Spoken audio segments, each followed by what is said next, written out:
Good. That idea of yours isn't bad, Battler-san. We can interpret the 6 sacrifices chosen by the key as a string of 6 characters. I think it's a very clever concept. That way, the key doesn't necessarily have to be key-shaped.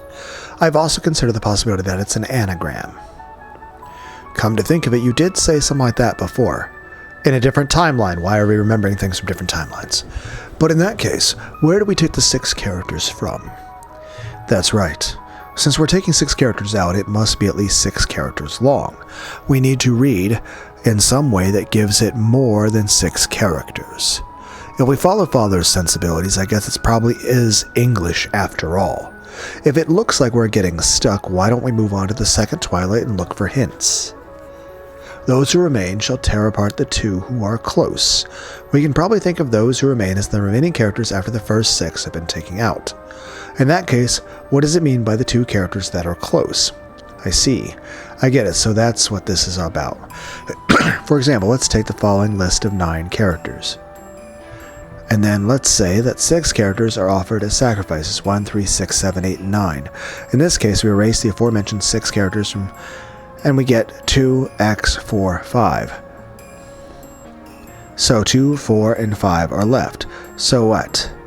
Oh, 4 and 5 are close. Yeah, I get it. So the 2 who are close to... Yep. There's a gap between 2 and 4, but 4 and 5 are right next to each other. They're the 2 who are close. Good. Well done, Battler-san. We can tell whether tear apart... We can't tell whether tear apart means to crush 4 and 5 or to put a gap between them, but I think that's a good observation. Then what do you think about the third twilight? Those who remain shall praise my noble name. Since there's a good chance that we're playing with letters, this might be the same thing. The characters that remain shall praise my noble name. That's tough. What could it mean? Does anyone know? I think I do.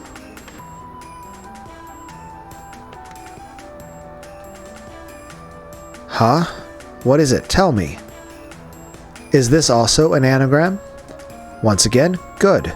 Battler-san, you're a pretty flexible thinker. By anagram, you mean playing with letters, right? That means, in other words, maybe you can make some kind of word by changing the order of the remaining letters. Yeah.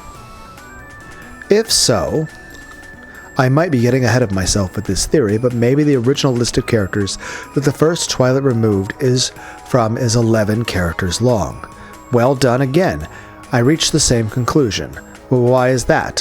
Why do you think there are 11 characters? We think killing single sacrifice means crushing a single character. If we interpret the tear apart of the second twilight to mean adding a gap between 2 characters, then there are 11 characters total. If tear apart means to crush those 2 characters, then we can assume that there are 13 characters. After all, from the 4th twilight to the 8th twilight, the word kill appears 5 times, and then on the 9th twilight it is written that none will be left alive. If we ignore the pattern, the part about the witch reviving for now, I figured that after crushing the first 6, separating the characters that are close, and then crushing 5 more of them, there should be no characters left. So that makes 6 plus 5 or 11 characters. If tearing apart the 2 who are close in the second twilight means to kill both of them, then that means 6 plus 2 plus 5 or 13 characters. There's a chance that the word symbolized in the first twilight has 11 or 13 characters. Wait, it couldn't be that easy, could it? Wonderfully done. That's the exact same theory I thought of. It looks like you were gifted with excellent little gray cells, just like me, Battler-san. Hey, quit it. Just doing what comes natural.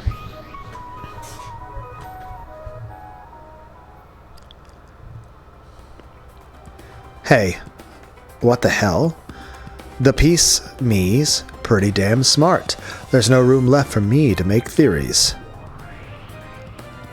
Oh, sorry about that. You weren't around at this point, so I just controlled your piece for you. Isn't it nice how smart I made you look? Giggle. You look smarter when Burn's playing you. Why not step down as the player and concentrate on being a piece instead? I joined in on this game partway through, well after the first murders occurred on October 5th. That means the piece called me was controlled by the player Burn Castell. So I guess that means it's possible Burn Castell's reasoning to be announced through my mouth. The game I'm watching now is nothing more than a replay of a part that's already ended. However, that's probably good enough for now. After all, this Burn Castell's Sama's going out of her way to solve the epitaph for me. I'll watch closely for now, and I'll try to find out what it means. Lambda Delta let it slip herself just a second ago. Well, duh, if I told you that, there'd be too many hints. If it wasn't a hard riddle, there'd be no point to it. Uh-oh, that's a hint too. Giggle. This theory about grandfather creating the epitaph in order to choose a successor isn't bad at all. Erica and Burn Castell's logic is extremely reasonable, but that's only if we assume grandfather was the one to create it. He was probably alive at the time the epitaph was displayed, but of course grandfather is already dead by 1986, and in the games up until now, Beatrice threatened us repeatedly with letters saying that the only way to survive was to solve the epitaph and trying to force us to solve the riddle. In other words, it was Beatrice's intention, her hope that we would try solving the riddle of the epitaph. The epitaph's so confusing that in most cases the relatives never seriously tried solving it until the threatening letters started to arrive. That's why Beatrice fired the starting pistol that made us take a go at it.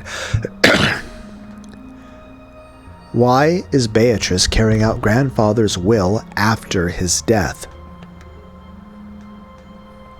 Like the theory proposed in the first game, is Beatrice really grandfather's confidant, who's following his orders even after his death and trying to select the successor? With the riddle of the epitaph and grandfather said, if she did that, it would mean Beatrice really was Kenzo's trusted underling, the family alchemist she claimed to be in that letter.